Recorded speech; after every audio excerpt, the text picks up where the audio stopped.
Echoes of catastrophe when command fails. Welcome to our countdown of the top 5 military blunders in history. These catastrophic decisions changed the course of wars and left lasting impacts on the world. It's a sobering thought, isn't it?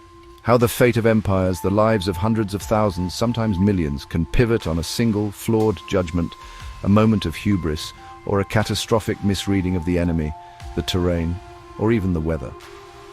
We look back at these events, separated by centuries, sometimes millennia, and the sheer scale of the human tragedy involved is almost too much to comprehend. These aren't just footnotes in textbooks, they are profound lessons written in blood, echoing down through the ages, reminding us of the razor's edge upon which history often balances. These are the moments where the carefully constructed facade of military invincibility crumbles, where the great captains of history reveal their all-too-human fallibility. What is it about supreme command, about the intoxicating brew of power and pressure that can lead to such monumental errors? Is it an overestimation of one's own genius, a fatal underestimation of the adversary, or perhaps it's something deeper, something woven into the very fabric of warfare itself, that chaotic, unpredictable beast that so often devours the best-laid plans of mice and men and generals? We're going to delve into the fog of war, into the minds of the decision-makers, and into the experiences of those who paid the ultimate price for these blunders. Think about the ripple effects. A decision made in a tent on a windswept Russian plain, or in a war room far from the Dardanelles, or on a dusty field in ancient Italy, doesn't just decide a battle. It can redefine nations, topple regimes, and sow the seeds for future conflicts. Today we're not just recounting stories of defeat, we're exploring the anatomy of disaster, the points where strategy unraveled and where the course of human events took a sharp, often tragic turn. So prepare yourselves, because some of these stories are as chilling as they are fascinating, a testament to the high stakes of command and the enduring consequences of getting it catastrophically wrong. Napoleon's frozen nightmare, the Russian campaign of 1812. Imagine, if you will, the summer of 1812. Napoleon Bonaparte, the master of Europe, a name synonymous with military genius, stands at the head of the Grande Armée. We're talking more than 500,000 men, perhaps close to 680,000 souls, drawn from 20 nations, a polyglot force of unprecedented scale marching under his banner. Their objective, to bring Tsar Alexander was to heel, to force Russia into Napoleon's continental system. There's an aura of invincibility around this army, around this man. He's redrawn the map of Europe. Who could possibly stand against him? The initial thrusts into Russian territory seem to confirm this, but the Russians, they have a different strategy, a strategy as vast and unforgiving as their homeland.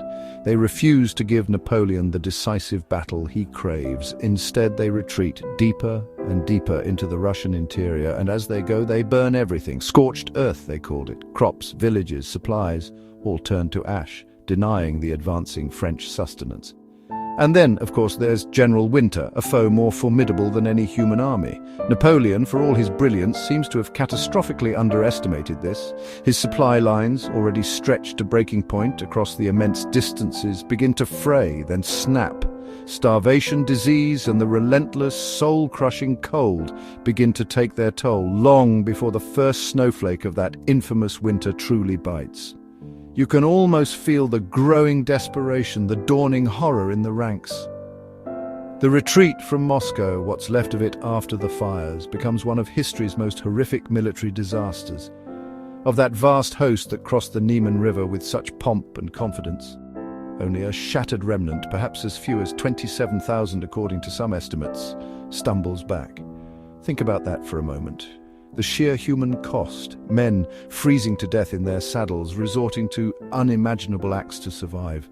This wasn't just a military defeat, it was the decimation of an army, the beginning of the unraveling of Napoleon's empire, the myth of his invincibility, frozen and shattered on the Russian plains. The world watched, and the calculus of power in Europe began to shift irrevocably. Hannibal's masterpiece of annihilation, the Battle of Cannae, 216 BCE. Let's journey back further, much further, to the sun-baked plains of Apulia in 216 BCE. The Second Punic War. Rome, the rising power of the Mediterranean, is locked in a life-or-death struggle with Carthage and with one man in particular, Hannibal Barca, a name that would echo through Roman nightmares for generations. The Romans, stung by previous defeats at Trebia and Lake Trasimene, are determined to crush him. They assemble a colossal army, perhaps 80,000 men or more, nearly double Hannibal's forces. The consuls, Varro and Paulus, are in command, and Varro in particular is spoiling for a decisive, overwhelming confrontation. The prevailing wisdom, sheer numbers and Roman discipline will prevail. But Hannibal is not just any general. He is a student of warfare, a master psychologist and a tactician of almost preternatural ability. He chooses his ground carefully. He understands the Roman mindset, their reliance on the heavy infantry, their tendency to punch through the center. And he lays a trap, a beautiful, terrible trap. He places his weaker Gallic and Spanish infantry in the center, expecting them to give way, to bend inwards, while his elite African infantry, his veterans, are positioned on the flanks, almost hidden. The Roman legions, confident in their strength, surge forward, pushing back the Carthaginian center just as Hannibal planned. They press deeper and deeper, believing victory is at hand. Then the trap springs. As the Roman center advances, it draws the legions into an increasingly compressed space. Hannibal's African infantry, held in reserve on the wings, wheels inward, attacking the Roman flanks. Simultaneously, his cavalry, having routed their Roman counterparts, sweeps around to attack the Roman rear. Complete encirclement, the mighty Roman army, despite its numbers, is caught, surrounded, and systematically annihilated. Imagine the scene, tens of thousands of men packed so tightly they can barely lift their arms to fight, the dust, the screams, the relentless slaughter. By day's end, perhaps 70,000 Romans lie dead or captured.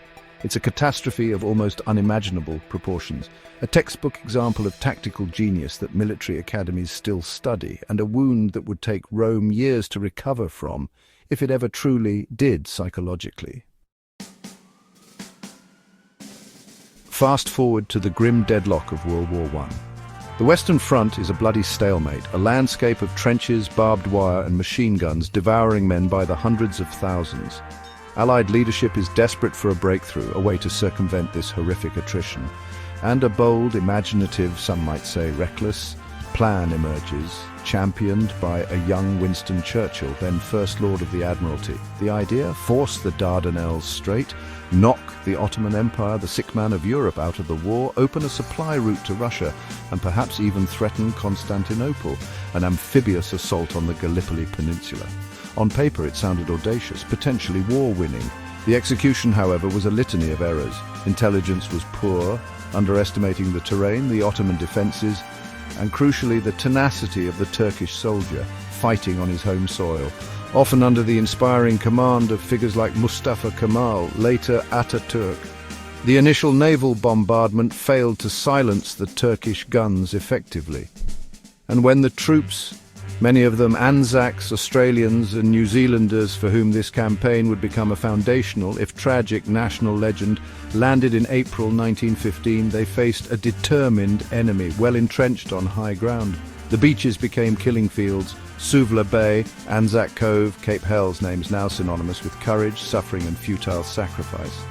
What was envisioned as a swift stroke became a grinding, brutal stalemate, mirroring the horrors of the Western Front but in a Mediterranean setting, with added miseries of dysentery, heat, flies and inadequate supplies. The conditions were appalling. For months, Allied forces clung precariously to their beachheads, launching costly attacks that gained little ground, facing equally determined Turkish counterattacks. The casualty figures climbed relentlessly, over 250,000 Allied casualties, with similar numbers for the Ottomans. By the end of 1915, the decision was made to evacuate, a withdrawal skillfully executed in January 1916, but a withdrawal nonetheless, a humiliating admission of a catastrophic failure that cost Churchill his post and left an indelible scar. It's June 1941. Adolf Hitler, having conquered much of Western Europe, turns his gaze eastward towards the Soviet Union. Operation Barbarossa, the code name for this colossal invasion, is driven by a toxic mix of ideology, the destruction of Judeo-Bolshevism, the acquisition of Lebensraum or living space, and a staggering underestimation of his opponent. Hitler and many in his high command believed the Soviet Union was a rotten structure that would collapse with the first hard kick. They envisioned a swift campaign victory before the onset of another Russian winter. The initial onslaught is indeed devastating. 3 massive German army groups surge across the border, their panzer divisions slicing deep into Soviet territory, encircling and destroying entire Soviet armies. Blitzkrieg seems triumphant once more, but the Soviet Union is not Poland, nor is it France. It is a land of immense distances, of punishing extremes in weather. And just like Napoleon nearly 130 years prior, the Germans find their logistics stretched to the breaking point. The roads turn to mud in the autumn rains, then freeze solid in the winter, a winter for which the German soldier is horrifically unprepared. They lack proper winter clothing, their equipment seizes up in the sub-zero temperatures. And the Soviets, despite catastrophic initial losses, do not collapse. They trade space for time, they mobilize their vast reserves of manpower, they relocate their industries eastward, beyond the reach of German bombers, and they fight with a ferocity born of desperation and a deep love for their motherland, however brutal their own regime might be. The German advance grinds to a halt before Moscow, just as the full fury of the Russian winter descends. This isn't just a temporary setback, it's a strategic catastrophe. The failure to achieve a quick victory means Germany is now embroiled in a protracted war of attrition on a massive eastern front, a war it simply cannot sustain in the long run. The resources, the manpower, the sheer human cost on both sides are almost beyond belief. Operation Barbarossa, born of hubris and ideological fanaticism, bleeds the Wehrmacht white and becomes arguably the single most decisive turning point of World War II in Europe. Hitler repeated Napoleon's mistake on an even grander, more terrible scale. We now turn to the Crimean War, a conflict often overshadowed by the great Napoleonic struggles before it and the world wars that would follow, yet it provided one of the most iconic and tragic examples of military blundering, the charge of the Light Brigade at the Battle of Balaclava in 1854. Picture the scene: a valley with Russian artillery and riflemen positioned on the heights on either side, and another battery of guns at the far end. A perfect killing ground. The British cavalry, renowned for its dash and elan, awaits orders. There's a sense of confusion, a fog of war that seems to hang heavier than usual that day. The order comes down from the overall commander, Lord Raglan, to Lord Lucan, commander of the cavalry division, and then to Lord Cardigan, leader of the Light Brigade. Lord Raglan wishes the cavalry to advance rapidly to the front, follow the enemy, and try to prevent the enemy carrying away the guns.